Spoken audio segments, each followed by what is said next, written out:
passed by multiple cars, as I mentioned earlier on. So Nuoff in a very precarious situation, but he often finds himself in these places. Doesn't qualify as well as he races.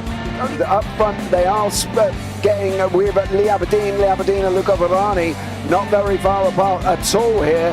But I just want to see how Alistair Haig deals with Marcello Kessler coming around the old hairpin.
Pike's pushed more and forward up ahead. He's got out of line. Is now Pike going to have a go at Werrell? Don't push him off. He's in the championship fight. Jack Werrell chasing down Carl Jacklin. Further down, Rob Williams and Chris Barnes. Sensational run outside line now though for the heavy braking zone. Around the outside goes the Audi R8. Look how much Miller's come back into play. Exactly. Miller's just such up. He's touched on second and change. All of a sudden, Miller's back in play.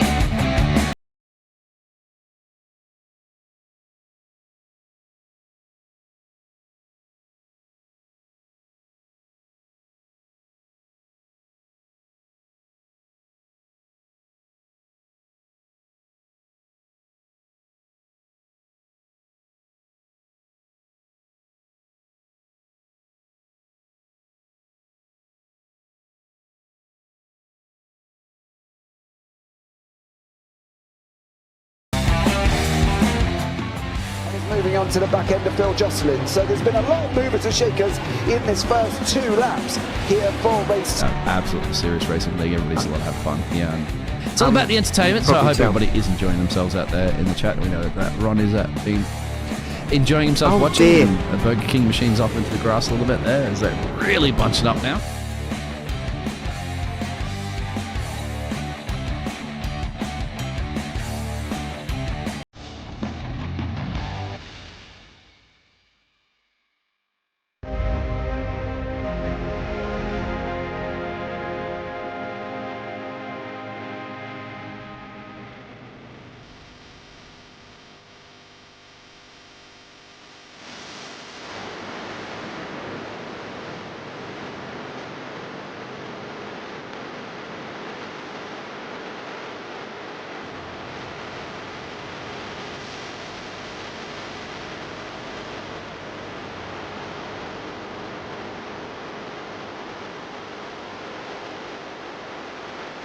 coming down. Does he have it? He's going to get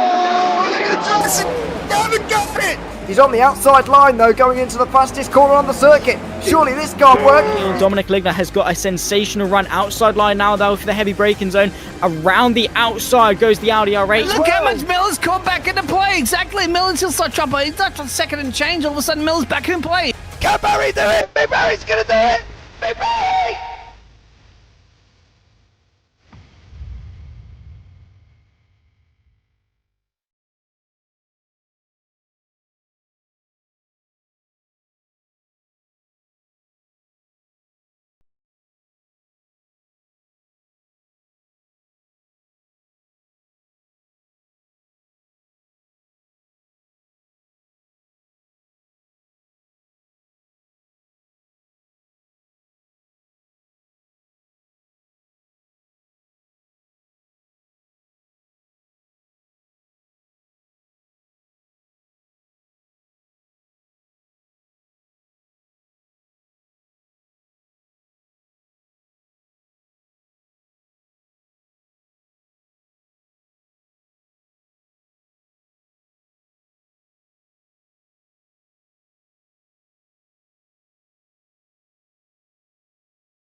Good evening, everybody, and welcome along to PRL. It is time. We're back for the second half of the season. It's been a couple of weeks, God, it's 3 weeks actually, since we were last going around in PRL Tier 1, but we're back for round 6 here in Abu Dhabi, and hopefully a fantastic race. We're kicking off the Middle Eastern leg of the season here in Abu Dhabi, generally the ending point of the season, but we're only in round 6, quite a long way to go, and definitely some points to be won. And talking about points to be won in the championship, we have that sim racer leading the way with 115 points. Scorenzi is second, 111. Rabin a little bit further back on 88, and Eric on 61 in the Alpha Tauri. He's a little bit further back as well. So really a title battle between that sim racer and Scorenzi. Rabin up there as well. But my name is Darragh, Thacker, joined in the commentary box by Alex. And Alex, I mean, Abu Dhabi is a track that, you know, it can often show some interesting racing, you know, straights down towards turn 6 and turn 9, but you never really know where it's going to go, and there's often some crashes here. Yep, there certainly is, of course. I'm back for another stint here. I'm going to be here for the rest of the season alongside Darragh. We're going to jump straight over to the gameplay as well. But yeah, Abu Dhabi, a very interesting circuit designed by Helmut Tilke, of course, like most modern circuits are these days. And of course, there's been some, you know, we've had some decent races here in the past, but we've also had some controversial races. Is that the best way to say it? Is that the political standing of the way to say controversial races these days? I think that's how you do it. So I think we're just sliding over that normally. I think that's fair, really. I mean, there's been a few that you can think, I'm not sure that was 100% clean and fair, but either way, we've got some times on the board. A few minutes into the session, we're not even 6 minutes in, but we have got some times. Rabin, 21.8, of course, he's the main driver chasing the top two of that sim racer and Scorenzi at the moment. That sim racer. He's currently in P3, and Scorenzi hasn't set a time on the board just yet. So they're up there at the moment. Scorenzi actually, as I say, goes into P3. So the top 3 in the championship are 3 of the top 4. Devil is in there as well. So a couple of newer faces putting it in there. Drivers that aren't necessarily in the championship. Paco up to P2, 21.8. But this is really where we start to see the times coming in, isn't it? Yep, certainly so. It's one of those circuits where you can, you know, really make or break your race and qualify, because it's very tricky to overtake around here, even with the changes that arrived in the 2021 season. It's still not easy to overtake around this circuit. There's obviously a lot of DRS zones. There's 3 now, in fact, isn't there? 3 DRS zones, and of course a lot easier braking points where you can sort of dive down someone's inside.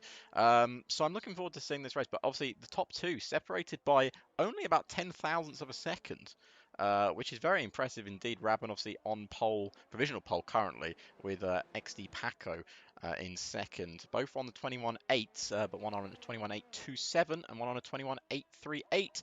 And CS Eric, I'm going to say Eric. That's how I'm going to say that name. With a 22.1, so about 3 or 2 tenths back. But again, that's not a lot of time to find around this circuit. You know, a little bit of a slipstream as well could be interesting to see. But yeah, let's see what they can do. We've got a yellow flag at the moment, so I don't know how much time's left in the session. About 10 minutes, I think, was the flash up I saw there. Yeah, the fantastic game that is F1 23, showing us exactly how much time is left all of the time. There we go, just under 11 minutes to go then here in this session. Of course, only a short qualifying session. We won't be here for an hour doing qualifying, just the 18 minutes for these guys to set their lap times, no eliminations, it's just the one session, and that's the grid. Paco into the pit lane now. AJ Mackey, I was about to say, he looks like he's going to be on a lap through the final corner. That's going to be a spin, and that's the lap ruined, and really that's going again ruined as well, so really not ideal for him there.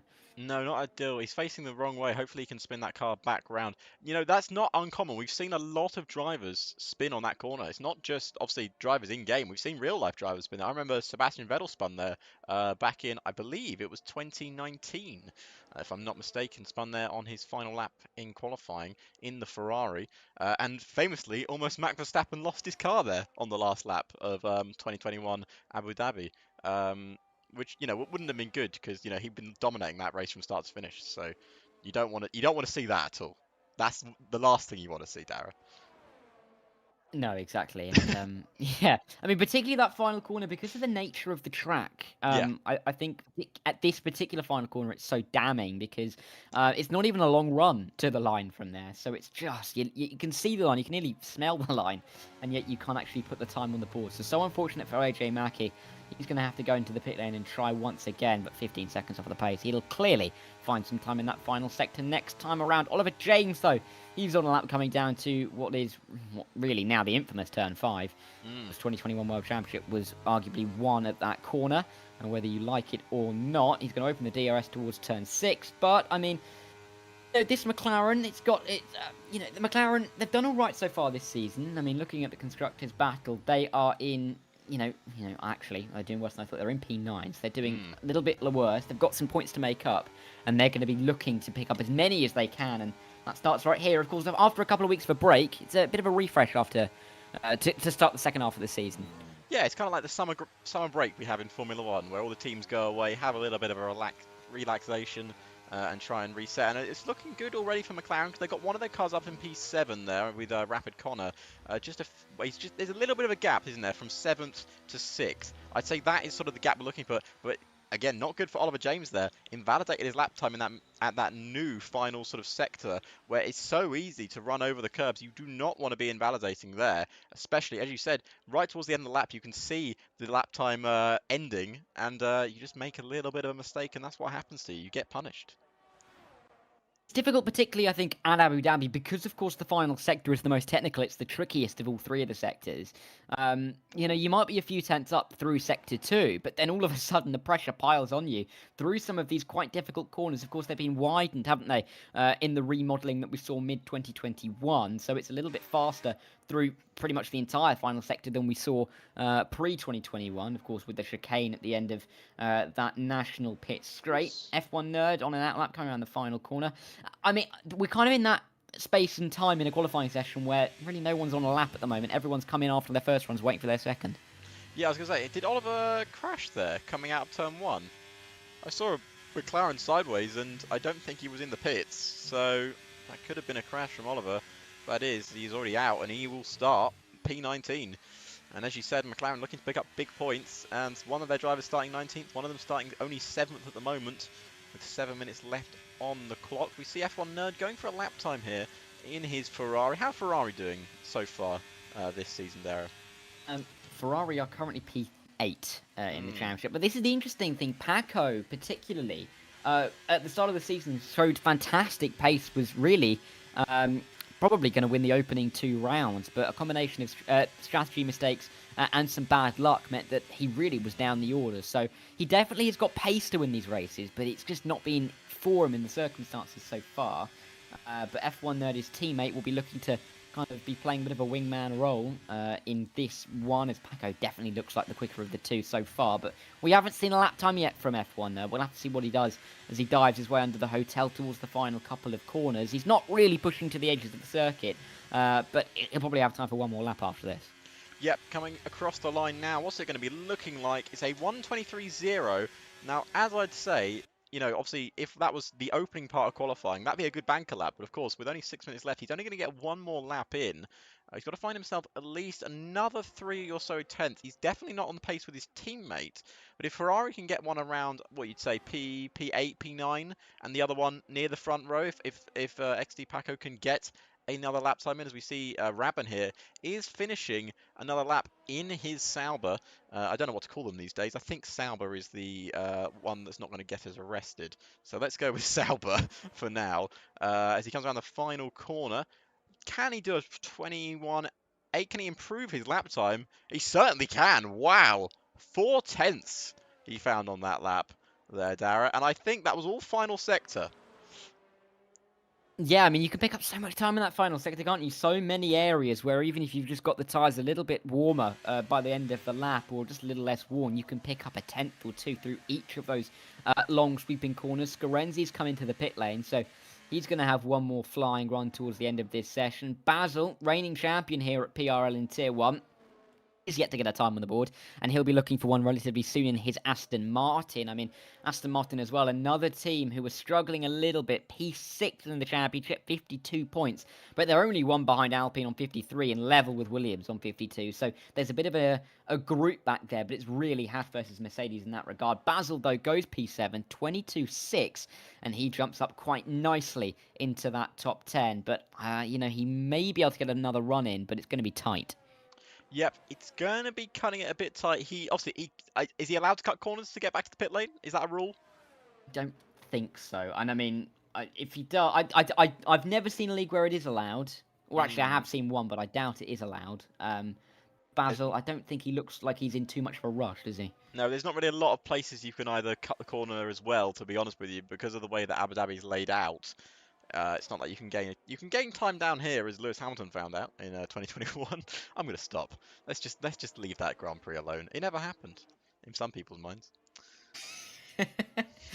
Not in mine. It happened in my mind. And it happened too much in others, I think.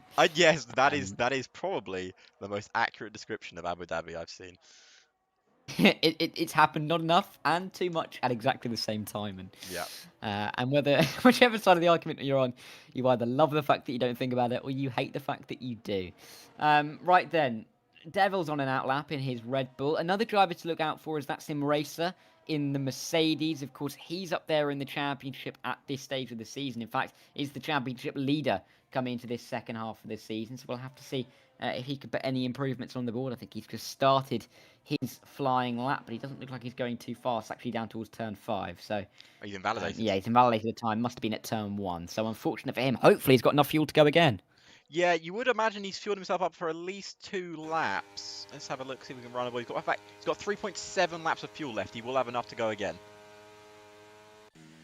Yes, he looks relatively comfortable. He'll just recharge the battery, keep the tyres warm, don't put too much wear into them, and try again there for him. But we've got a lot of drivers out on outlaps. This is going to be their final runs, isn't it? Rapid. Scissor is not going to take any further part. Neither is F1 Nerd, Finbub, or Oliver James. So we've still got 16 cars in this session. They're going to be finding it out. And Devil, he's just starting his lap from P4 at the moment.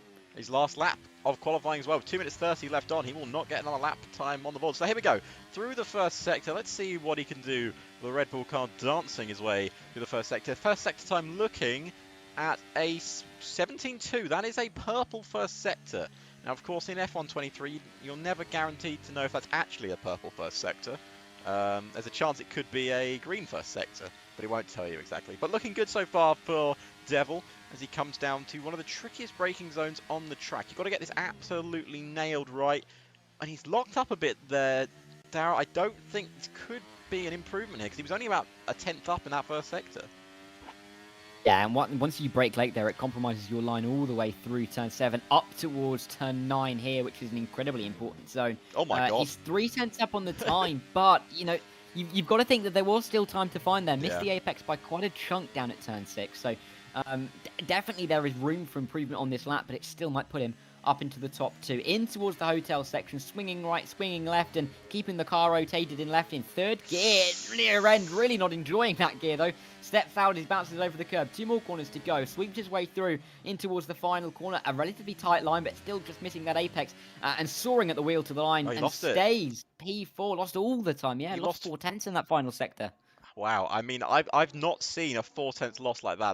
That is madness that you've lost that time in the final sector. As you said, final sector is where you can gain most of the time here. So I'm very surprised that he lost all of it there. So Rabban, not out of the pits. He thinks he's got pole position.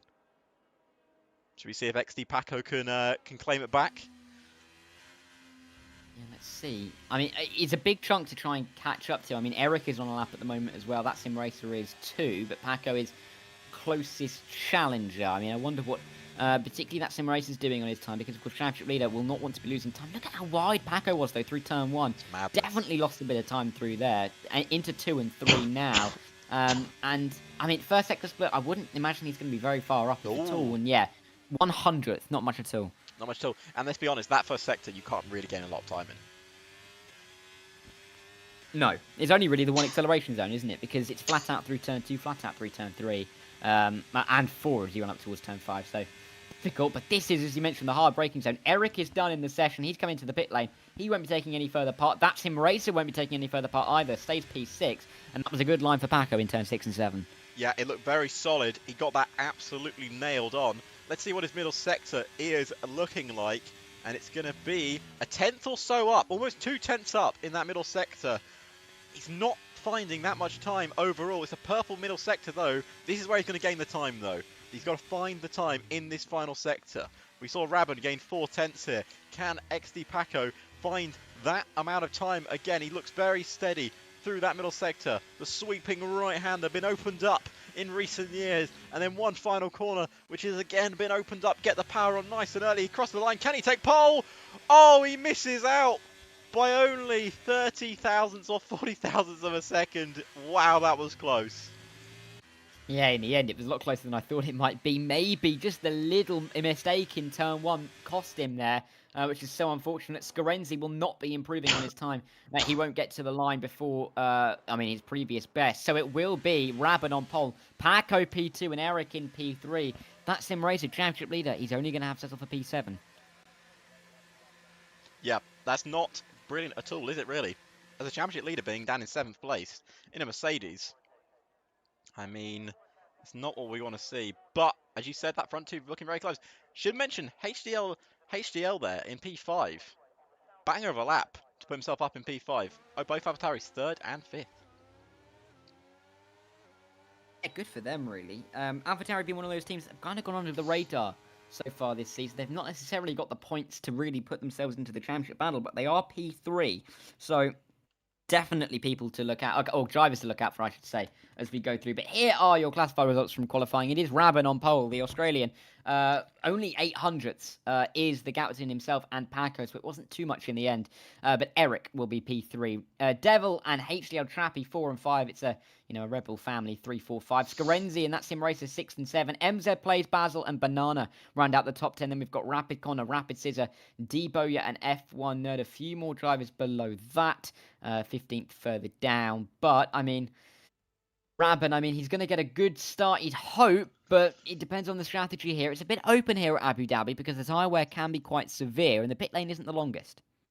No, it's not the longest. It's a very odd pit lane, though. It goes underneath the circuit. I personally really like the pit lane here at Abu Dhabi. I think it's something different than what every other circuit has. But yeah, what is the default strategy around here, Darragh? Let's be honest. It's going to be medium hard or hard medium, isn't it? Yeah, to be fair, you say that. I think a soft medium isn't that much slower around here. A 2-stop is possible. We are on 20 on that. It's 29 laps around Abu Dhabi, and Abu Dhabi is very abrasive on the tyres. I'm known among I'm known among friends as the lover of the 2-stop. So am I. Yeah, I'd love to see someone try it. Yeah, I know, right? It's so much more fun. It's way than more doing fun. A 1-stop. I'd rather lose a race and have fun than do a boring 1-stop. That's the way I see it.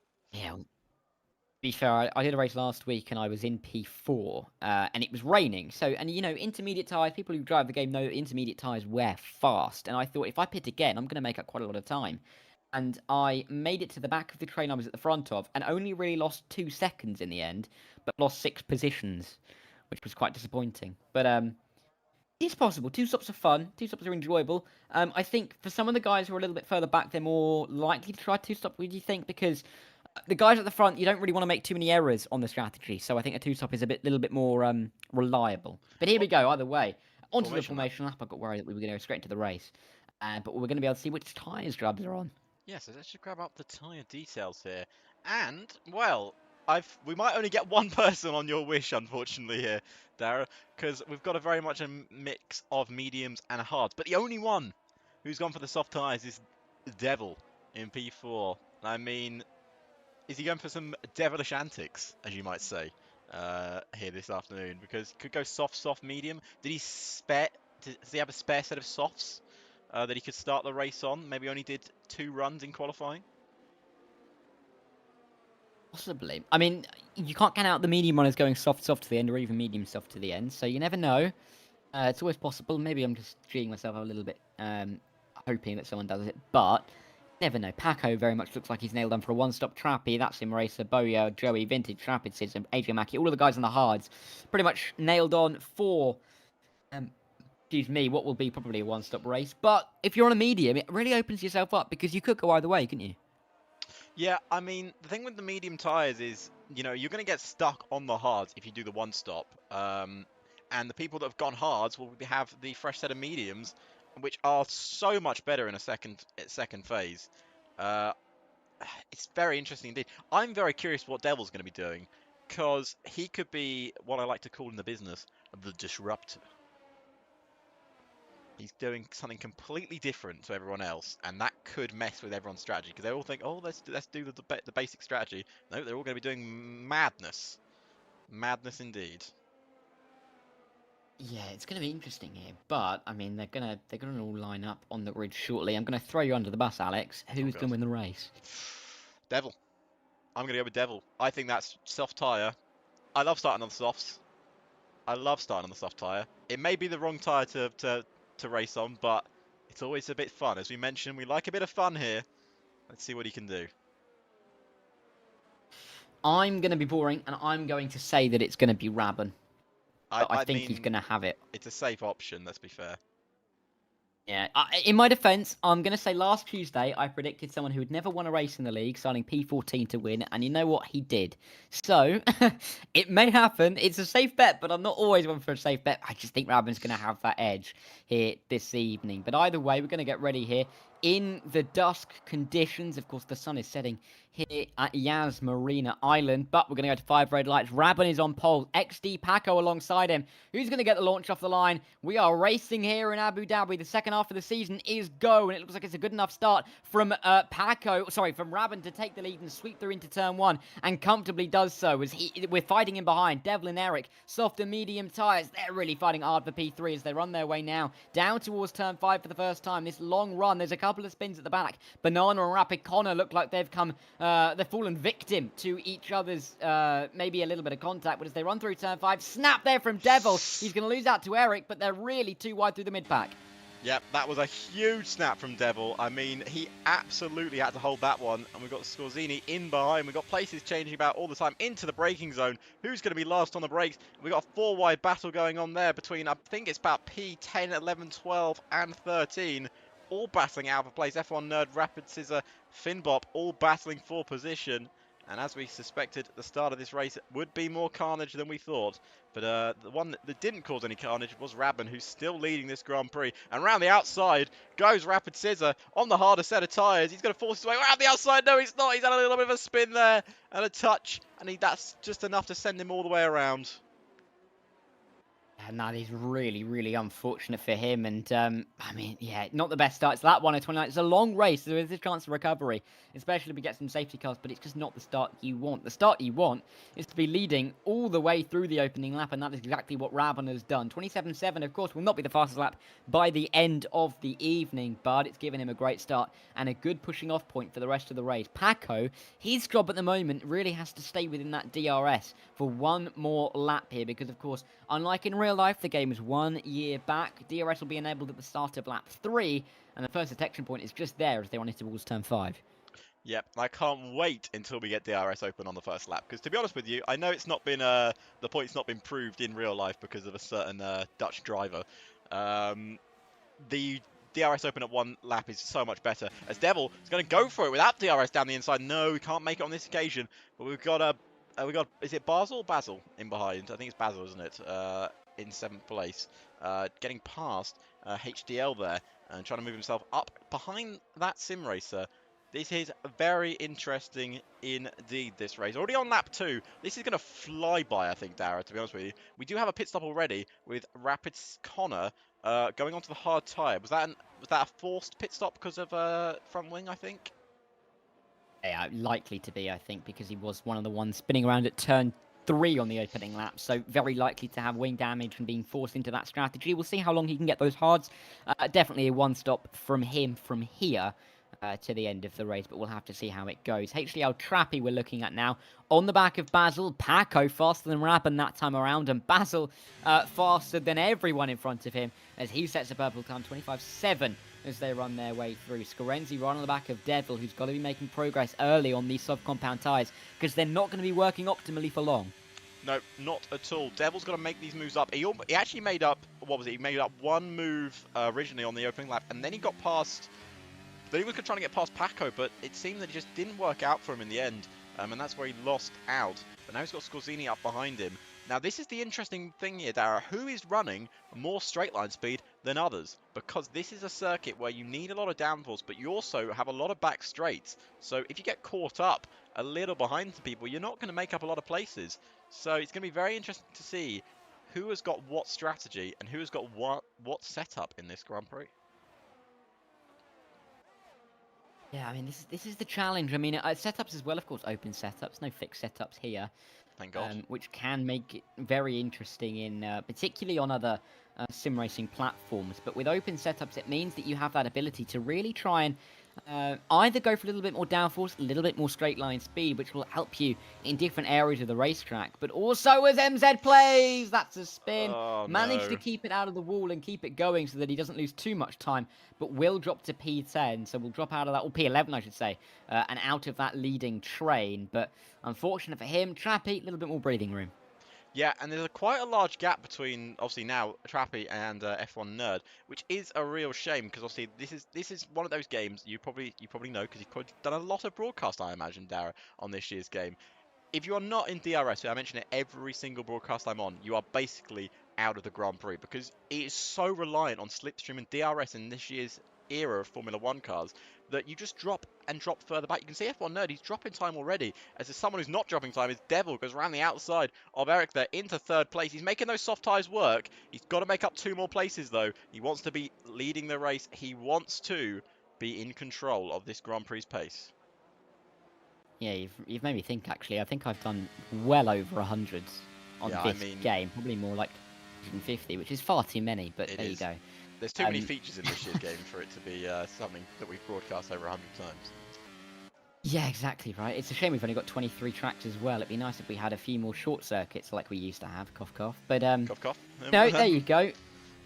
Who made that not that they had them and got rid of them or anything. But no, anyway, Devil, he'll be thinking about trying to get through on Paco here. These soft tyres, got to use them to his advantage soon. Lap 4 of 29.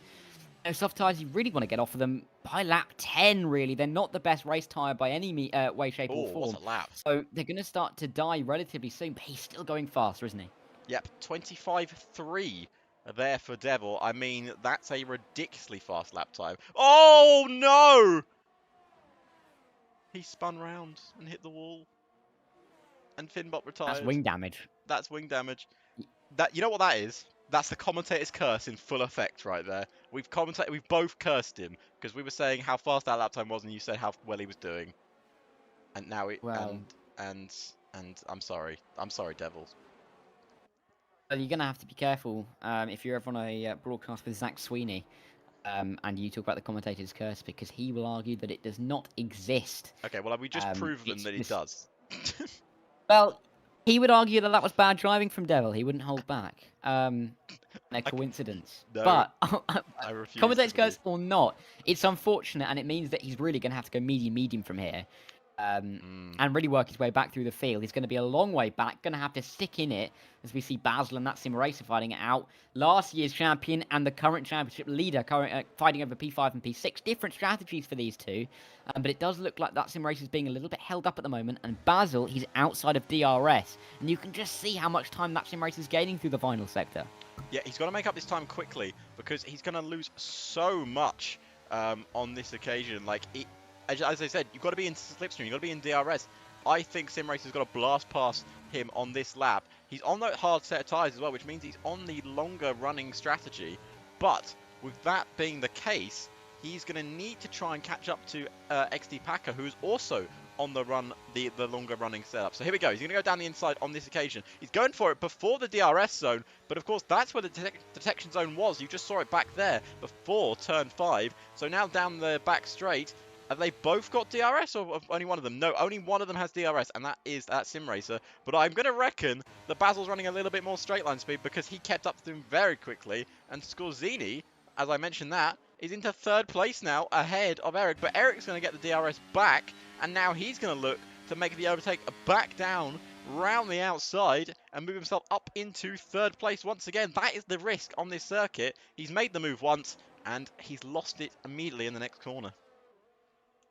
Issue as well for Eric and Scorenzi is they've lost a lot of time to Rabin and Paco. 2.3 seconds is the gap now. The top two starting to get away with it a little bit here on lap 6 of 29, but these two, Eric and Scorenzi, they've got that buffer to that Sim Racer and Basil, but that Sim Racer has got a little bit of pace in this final sector. You can see that gap coming down. 1.2 seconds. He needs a quarter of a second in the next sector if he wants DRS down towards turn 6. And is he gaining through the final corner? Not really, not the best of lines.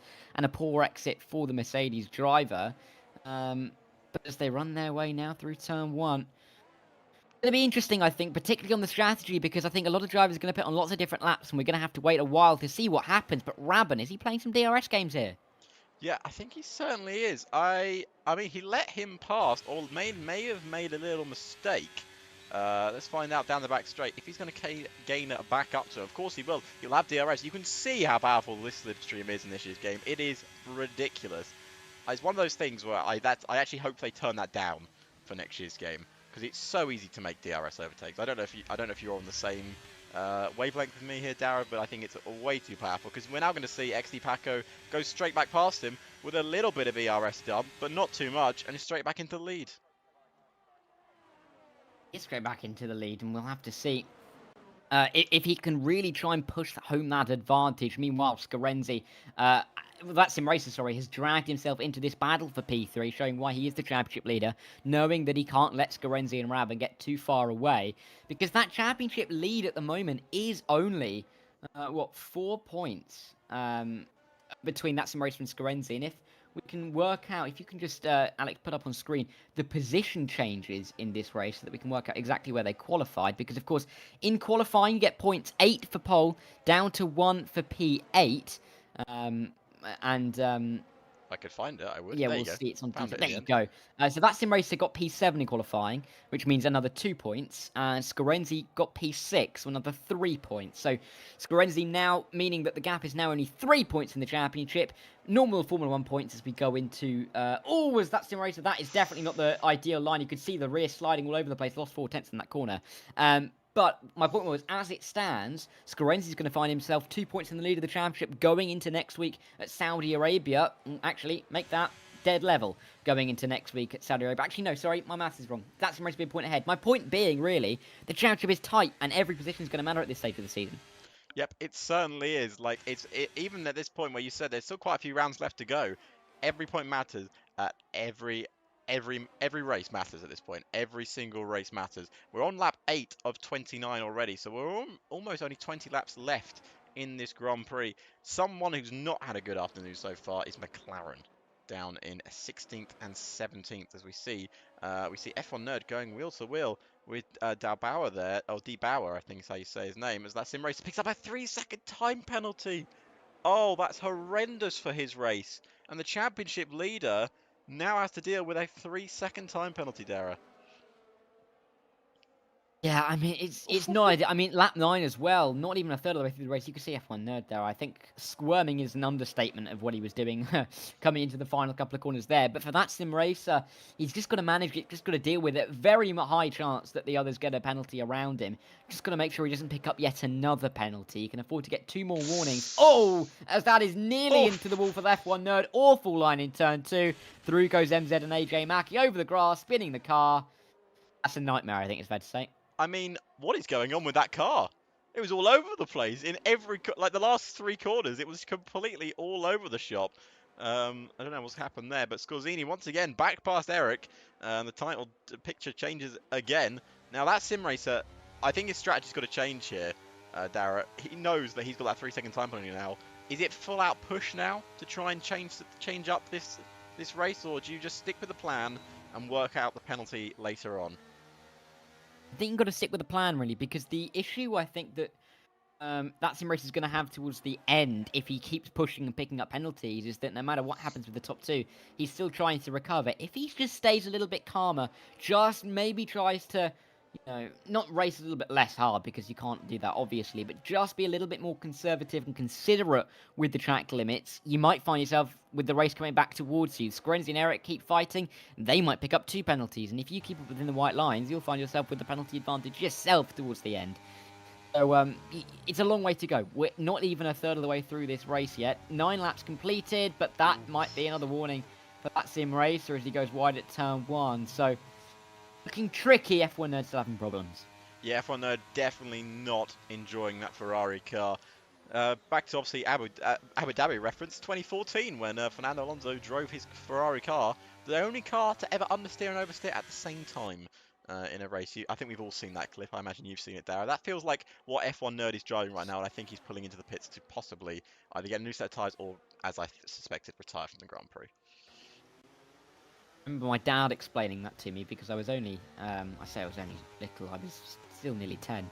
But, yeah, I remember my dad explaining exactly what was happening there to me back in 2014, 10 years ago now, oh my word. Either way, Eric down the inside of Scorenzi into turn 9, fantastic move from him, with the DRS, of course, assisting him to make that one and put himself back onto the podium. Scorenzi in that sim racer sitting nicely in behind, Basil on his own in behind this fight. If these guys fight hard, Basil might be into the battle, but you can just see on board with that sim racer, the rear end doesn't look comfortable into these braking zones.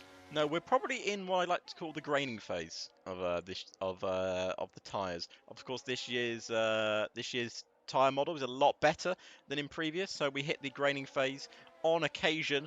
The hards are probably going through it right now. They hit it. The hards hit their graining phase a bit earlier because obviously they can run a lot longer into a Grand Prix. Mediums will probably hit it in the next few laps, and they will start to get worse and worse.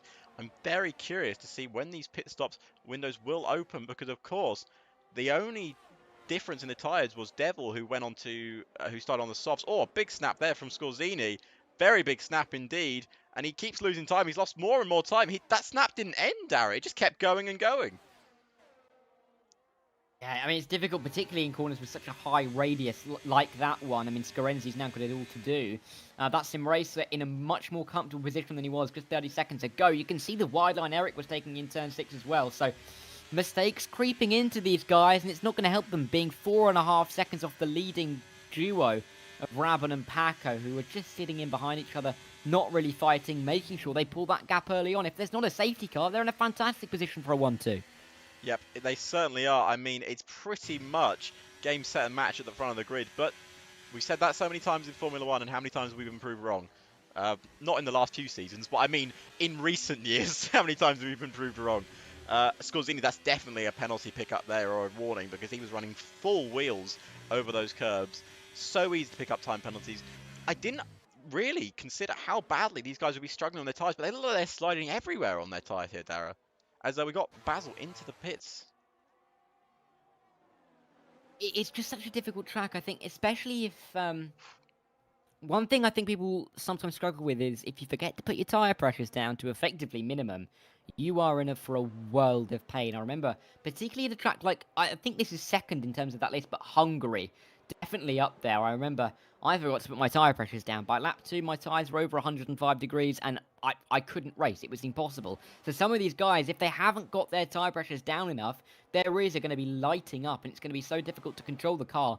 And also, whilst fighting away to bring those temps down. That sim racer, though, to the inside, up into P3 for the first time. But again, you can see the rear slide in the middle of the corner. Eric gives him a little bit of a love tap as they make their way through, and he's going to have the DRS towards turn 9. I thought Scorzini got a bit of wing damage there, off the back of Eric, because he did hit his back as Oliver James retires. It's a McLaren double DNF here, Darragh.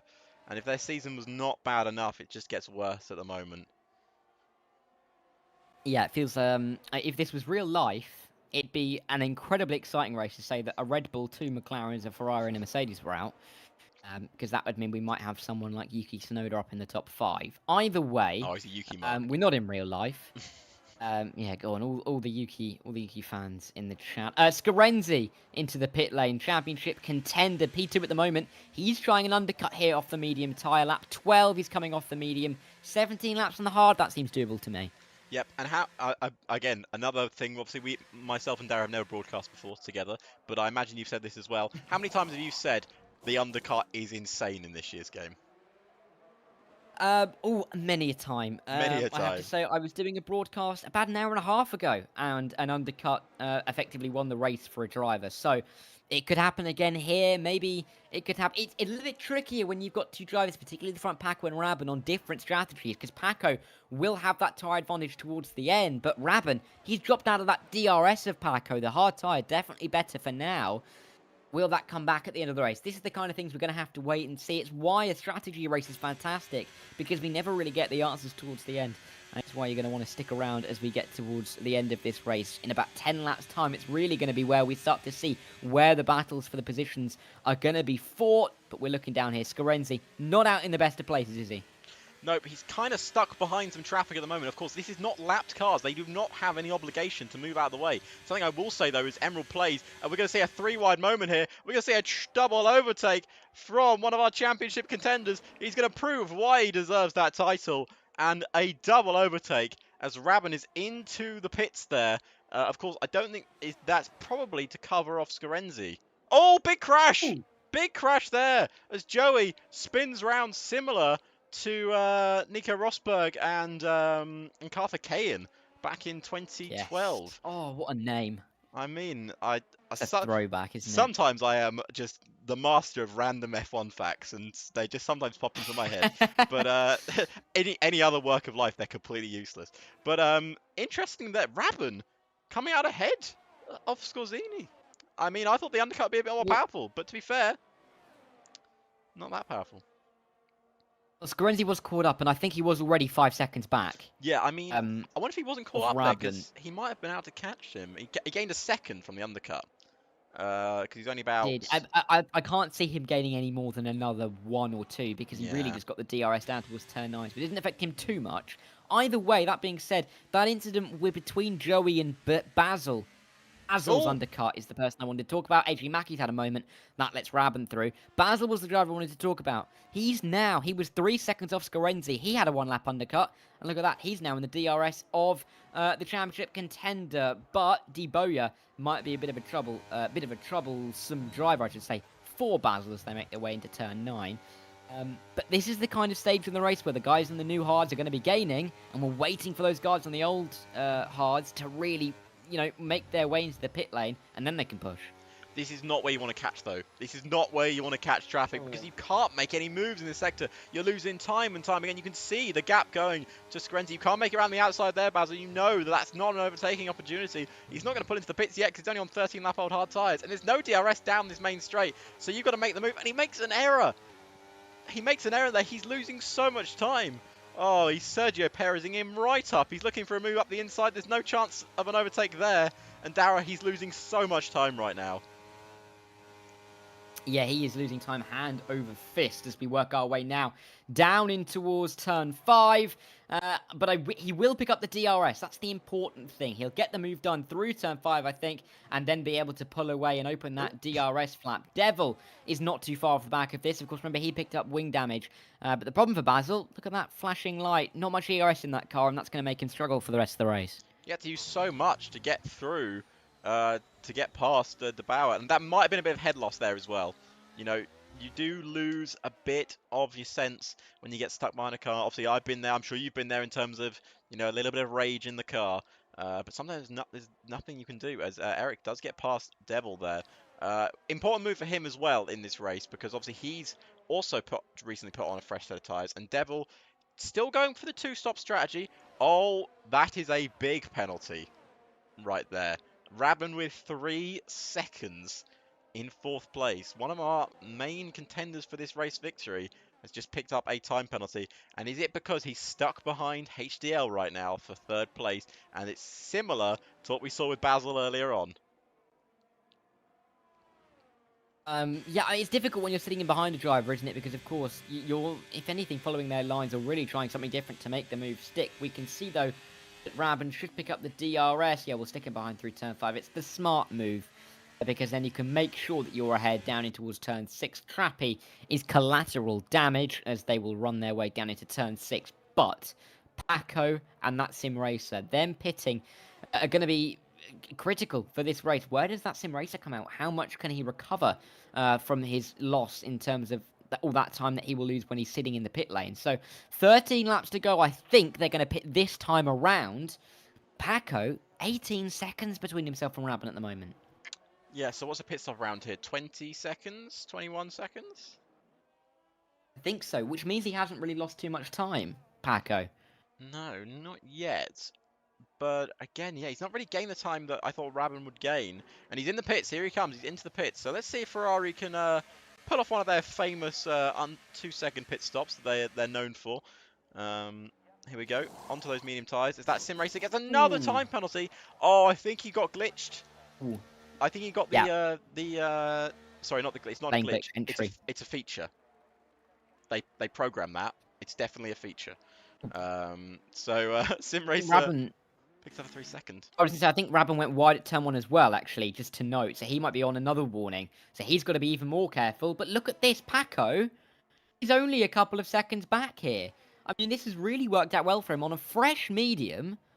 He should eat that time, especially as Rabin's got a time penalty. I mean, he only needs to gain a few tenths, really. Yeah, he lost 3.5. What, he only gained 3.5 seconds from the undercut.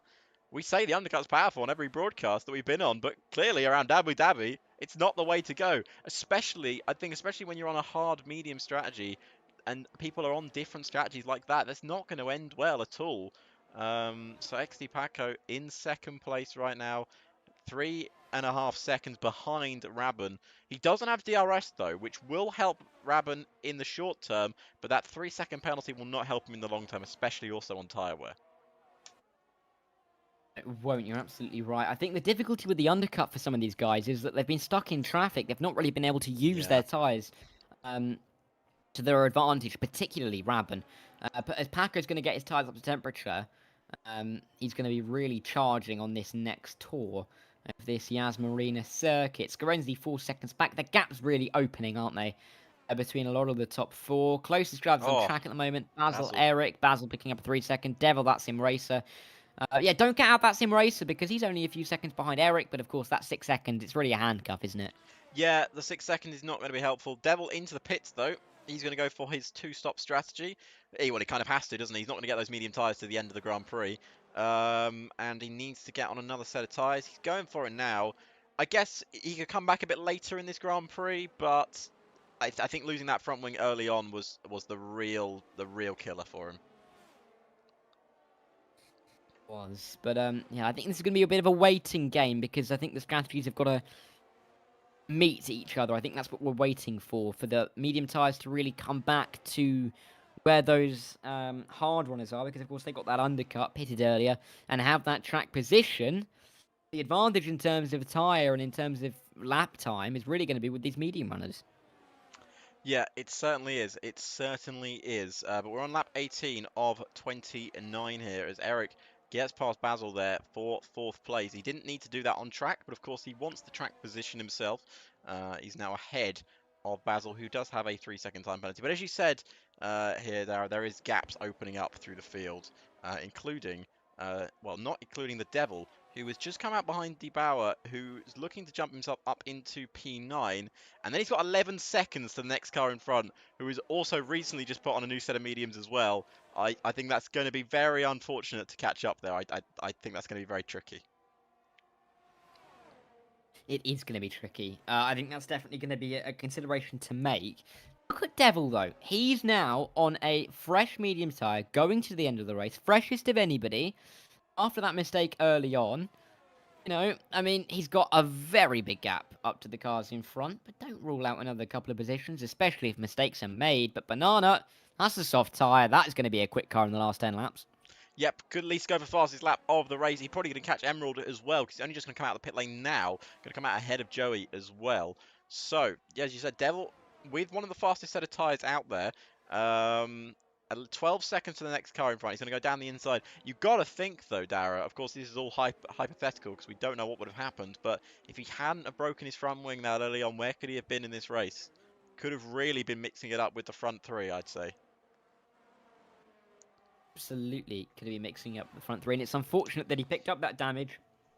It really cost him all that, well, that chance at a good position, and really a chance at you having an accurate prediction, I think, more importantly. But either way... Oh, no, I cursed him, didn't I? That was the thing. Sorry. Yeah, it's your fault, really. It's really my fault, yeah. It always is. Well, don't say that. Paco's nearly onto the back of Rabin now, though. That gap is nearly under a second, and Paco will be looking to win this on track. He doesn't really want to wait for it to be decided on the penalties, because you never know. Rabin might want to be able to get that one removed. So you want to win it on track, and Paco definitely looks like he's got the pace to do so. Yep, he certainly does, that's for sure. And with those fresh tyres, I think there's no real contest there. He's not got pressure from behind. He's not got pressure from in front. Devil, though, 1:24.2. That is a very fast lap time.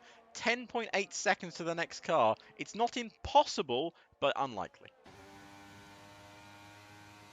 Yeah, it's unlikely. I mean, 10 laps, well, 9.5 laps to go, really, for the leading cars. That Sim Racer on the back of Basil, who's not taken a nice line through turn 6. That Sim Racer should be able to get the power down and trying to pull ahead with the DRS down in towards turn 9. AJ Mack is retired in the pit lane. I mean, we have done 19 full laps without a safety car, which is fantastic. That Sim Racer around the outside of Basil. Can he make this one stick? It'd be a fantastic move if he can. What a move, dancing around the outside. The championship leader moves into P5, but he's got that time penalty hanging over his head. And Scorenzi is looking like he'll be trying to come out of Abu Dhabi with the championship lead. Yep, and Banana already into P10 there on those set of soft tyres. Will probably catch his teammate as well, Bauer, in P9 as Devil continues his charge. But with, as I said, without DRS and without much chance of catching the next car in front, it's very tricky. But the man who does have a chance here to overtake and guarantee himself top spot is XD Paco. With 8 laps to go, he's caught Rabin. He didn't even need to. He was already in 3 seconds, but he's going to make the move anyway. DRS wide open for the Ferrari driver, and he's going to blast past the Sauber. Or is he? Because the Sauber driver tries to keep it down the inside. Will he go down the inside again? No, he will get a helping of DRS. Can he hold it through the next set of corners to even attempt an overtake attempt? No, 5, 6, 7 tenths back already. Wow, that is outrageous there. I'm surprised how much he dropped back, Darragh. Yeah, it's not been the best of turn 6 and 7, and actually, he's nearly a full second back already. If he's not careful, Paco is going to be home and away, leading this race. And look at that 1.1, and those fresh and medium tyres. I cannot see Paco, unless he makes a big mistake here, lose this gap that he's built up already. A fantastic lap for Paco. I mean, he will have gained, what, 2.5 seconds on this lap alone to Rabin? Incredible speed. Yeah, I mean, I don't know where he's found that pace from. Of course, those medium tyres will help him, but they can't help him that much, surely. I mean, as a ridiculous burst of pace, you know, we love to see it. We love to see these guys have some incredible speed, and that's what we do. But right now we're watching that Sim Racer. Got a chance to get past Eric here, as Banana also gets past Bauer there. So he's already ahead of his teammate as well. Devil now only 8.5 seconds behind HDL, who is also slowly closing on Basil as well. So don't count those guys out for a late position change at the end of this Grand Prix. That Sim Racer looking to get past Eric and then move himself up into the podiums as well. And then he's got to clear, what, is it 6 seconds he's got to clear now? Or is it only, well, he might be able to get 1 penalty removed. Might, but either way, I think it'll be difficult, and we don't know whether he'll pick up another warning. I mean, to get 5 legitimate warnings in the first, you're looking at 16 laps. You're unlikely to go next 13 without picking up a single one. So he's just really got to make sure he doesn't get another penalty, and he may have gone wide again there. Either way, he's going to have the DRS on Scarenzi down in towards turn 9. That's going to help him out. He's really got to have to hope for the other guys around him to pick up penalties if he wants to get a podium in this race. Scarenzi, he's going to be licking his lips. He's in a very good position in that Haas to try and lead the championship going into Saudi Arabia. But, I mean, it's looking increasingly like it's going to become a 2-horse race, isn't it, between Scarenzi and that sim racer? Yep, it certainly is at the moment. But obviously, you know, as you said, there's still quite a few rounds left. I wouldn't count out anyone else from this championship fight. Of course, Saudi Arabia, known for its chaos. You'll be joining myself and Darragh for Saudi next Tuesday as well. So stay tuned for that on all of the good channels that you are currently watching on. But that sim racer, you know what? I honestly think with this tyre advantage, he's got a chance here of maybe pulling out at least enough of a gap on Eric. Maybe not Scarenzi, because he'll probably stick with DRS, but this could be very close indeed, as HDL is still closing in on Basil, and Devil still closing in on those two as well. So lap 23, Scorzini out of ERS here. Eric's going to watch the battle. We can see it from on board his car. And, is Eric going to have a go here? Eric going to have a go. 4P4 is going to go down the inside. We haven't seen some wheel-to-wheel battling for some time as the two come together. And Eric ahead of Scorzini. And have you now cursed the championship contender? Because he's dropped 2 places in 1 lap there, Darragh. He has, and this is going to be important because can that sim racer pull the second to Eric? I mean, he's got 2 sectors to try it, to pull that 4 tenths really to break the DRS. If he can do that, there's every chance that he may be able to pull enough time at least to 3 seconds if one of these two pick up another penalty. So it's really going to be head down, get to work here for that sim racer, as that time it was increasing a bit. He made a bit of a mistake underneath the hotel, and Eric doing a very good job to stick inside that DRS window. But I mean, he came from a mile back on Scarenzi, didn't he? He looked like he was absolutely nowhere near. And then all of a sudden, he stuck his nose down the inside, made the move, and put himself up into P4. Incredible stuff from him. And really putting himself into the picture and showing why, even if he's not in the championship battle, he is as fast as those guys fighting it out for that championship. Basil, he's been a bit lonely. Currently in P6, he was looking like he was trying to gain a bit as these guys fought away. But, like 24 of 29, not much longer in this race. It's Paco's to lose now, isn't it? I mean, I think it would be considered bottling if he dropped the lead here for what, almost 5 seconds in the front, 7 lap old medium tyres, no time penalties to his name, and pretty much flawless from the opening. I was going to say the opening bell, but I suppose there's not been any bell. The opening lights. He's driven away. Something I should mention here: if Trappy can't catch Basil in terms of on track, Basil's got 3 seconds. He just needs to close within 3 seconds. And those tyres that Basil have been on, he's been on for 12 laps. And Trappy's only been on his tyres for 7 laps. And Devil only for 6 laps. There's a chance they could both jump them here and move themselves up into 6th and 7th respectively. And Basil will drop down to 8th. Yeah, there is always that chance, isn't there? I mean, we'll have to see how this one can all pan out. Down in towards the final couple of corners. We've got it's a flapper to the end, 5 laps to go. I mean, yeah, this is going to be difficult for that sim racer because he will lose a couple of positions in terms of penalties, but Scarenzi really wants to make sure he puts as many points between himself and that sim racer as he can. It was 4 points coming into this race. He gained 1 in qualifying. By virtue of being 1 position in front, which means it was 3 points coming into the race. But if it were to finish right now as it was, I think that sim racer would still lead by a solitary point as we go to Saudi Arabia. But it is close, isn't it? Yeah, it's very close as we head off to another desert, but of course the deserts of Saudi Arabia coming up next. Oh my God, Scorzini was late on the brakes, sir. We're just riding on board with him. I don't know if you saw that. That was ridiculously late on the brakes. On 12-lap-old tyres, I don't think I'd be trying that. I'd love if we have a different camera angle other than the nose cam, please. There you go. Thank you. Emerald is into the pits and retires again. That's another retirement from this race. Wow, we've had quite a lot. But no safety cars. No safety cars. Yeah, yeah, I think every single one of those drivers is retired in the pit lane. Mhm. Maybe bar one or two, but some drivers just not being able to hack Abu Dhabi, so difficult for them. But for the drivers who are stuck in, they'll be picking up the points and they'll be taking home the prizes before we go into next week at Saudi Arabia. I mean, after this race, there are only 4 rounds to go. Yeah. So, every race from then is going to be critical. You make a big mistake in one of them, it can really just derail your championship. It certainly can. Just want to point out here, Scorzini might just be able to make. Can't speak, Darragh. I can't speak, mate. I was going to say he might be about to make one of those giant mistakes. He's just dropped out of DRS range of Eric, and that could be huge if that sim racer can have any chance of pulling himself a bit further forward. Then he's going to lose a couple of positions with what 3 laps to go here, 4 laps to go. Yeah, he's got to be careful, doesn't he? At the moment. 1.4. Wow. That's the power of DRS there, because Eric had DRS in front and Scorzini didn't. Eric, I think, has had a bit of a straight line setup on the car because he was gaining so much time. Remember when he was on Scorenzi? Or either Eric has a bit of a straight line car or Scorenzi has a downforce car, one or the other. But Scorenzi, be careful because that sim racer is looking fast and he's pulling Eric away. Scorenzi can't afford to pick up a 3-second now because he might finish behind that sim racer. And in the end, that sim racer will be able to pull the championship lead that little bit further out. So, it's all relative. 3 laps to go then. Paco leads by 5 seconds. And he is in cruise control now. Yep, absolute cruise control.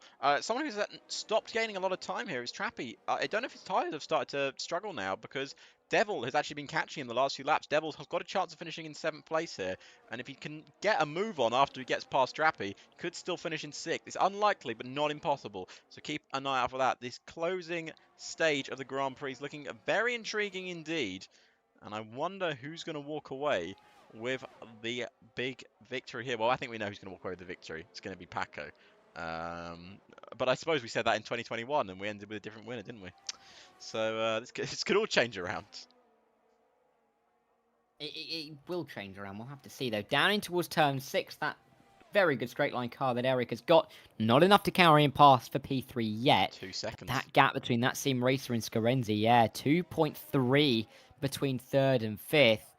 That's going to be worrying Scorenzi, surely, because he really can't afford to lose that much time, and there's still another 2.5 laps to go. Eric could be his saviour, but not going to come through at turn 9. He's playing this quite well, the AlphaTauri driver. Knows that he doesn't have to overtake that sim racer on track for the podium, so just sticking in behind, picking up the DRS, and just gaining some time. You're looking forward to calling them the Racing Bulls next year. Cannot wait. As a bull does get past the AlphaTauri, he's into 7th place. Devil has been gaining, as I said, and he's up into 7th now. And this alternative strategy, even with his spin early on, he's found himself in 7th place. I think that's a very impressive drive from Devil. Yeah, I think it has been. It's been an interesting race for him. I mean, he was up near the front, then he was back near the back, but now he's up in P7. I mean, it's been a bit of an up and down one, but still picking up a nice, hefty chunk of points. That gap now between 3rd and 5th, 2.3, is eking out at the moment. Scorenzi cannot afford any mistakes here at all, as Trappy is still chasing down Devil. I mean, there's only really a couple of battles left on track at the moment. A few drivers like Banana, very much on their own, aren't they? Yeah, Banana. I suppose for Banana, I guess he's picked up points. Alpine pick up double points. 2 and 3 respectively. Of course, they both get 3 points overall. Combine their points together. I think Scorzini's decided he's going to pick up the pace a bit more, but 15 lap hard tyres. He can't afford to push them that much, Darragh, because a little bit of a spin, he's dropping out of that 6-second range. But I think luckily for Scorzini, I don't think there's enough time left on the board to drop out of 6 seconds. If it was 3 seconds, I think he might be a bit more worried, but I think right now it's okay. Devil, by the way, 3.6 behind Basil. He can certainly pick up 6th place here. He definitely can. It'll be gut-wrenching, I should say, for Basil if he is to lose out on that P6, especially this late on in the race. But one more lap to go, one more tour of this Yas Marina circuit for these drivers to undertake. That gap between that sim racer and Scorenzi is 2.8 seconds. Scarenzi has got to be careful. He just needs to make sure he sticks it within the white lines, because if he picks up a 3-second time penalty, he might find himself still behind that sim racer when all is said and done. But as we run our way through, Paco leads a long way in front of Rabin, and Eric just about picking up some DRS. But really, there isn't too many fights to talk about at this stage of the race. It's all kind of fizzled out, hasn't it? No, it's all fizzled out. Devil has jumped into that 3-second advantage. He's into, well, he's gonna finish 6th place. He's ahead of Trappy, and he's in 3 seconds of Basil there. Is Eric gonna make the move on track? Interesting move here that Banana has decided to box for a set of tyres on the last lap, even though he can't set fastest lap because it's lap 29. Yeah, I think it's a bit of a miscalculation from him. Yeah, I'm gonna say so. Who spun there? This Fortunately, Vintage has spun. At the back of the field, and he will be lapped, actually, so that'll be the end of his race. Eric did take P3, but Paco, he came close in Imola, he came close in Spain, it didn't work out then, it's worked out now, and finally, in the 6th race of the season at Abu Dhabi, XD Paco is your Tier 1 winner here in PRL. Rabin will come across the line for a very solid P2. I mean, there was no challenge from behind, but, you know, he'll be disappointed, I think, that the win got away from him. Eric ran the final corner. Fantastic drive for him to take home P3 in the AlphaTauri, and that's him racer. Championship leader will continue to be championship leader, but only by a point as Scarenzi leapfrogs him with the penalties in the end. Basil will lose out to Devil, and he might even lose out to Trappy here. No, he doesn't. He just about holds on by 8/10. Yeah, but Basil will be pleased to hold on for that one. But full credit to Paco. Fantastic drive, and finally that win in this season. Yeah, it's certainly a brilliant drive, and to be honest with you, he was not tested in that Grand Prix, was he? A bit early on, he was tested, but later in the Grand Prix, he was just in full control. The hard medium tyre strategy was definitely the one to be on. I think shout out to Rabin as well, because he had some tremendous pace, just not as much as Paco did, and Eric in 3rd place, having a great battle with Scarenzi and that sim racer. I think my drive of the day, though, is going to go to Devil. Because even after that spin, where a lot of drivers might have given up on their strategy, he still made the 2-stop work and come home in a very solid 6th place. He did do a very nice job, didn't he, overall? But I think you got to give it to Paco. I mean, he was just so fast. Yes, he didn't really have to do much, but he didn't make any mistakes. Kept it all clean as well. 29 laps. It's not the easiest to go penalty free around Abu Dhabi after 29 laps. Hopefully we'll be able to hear from them in an interview shortly. If they can get into the channel, we might be able to hop across there and have a chat to them. But we'll have a look at the race results when they do pop up on the screen. Of course, congratulations to Paco. I mean, Paco, I think he's only had the one podium, and that was at Spain, where he finished P3. So first win of the season, first top 2 of the season, and full credit to him for that.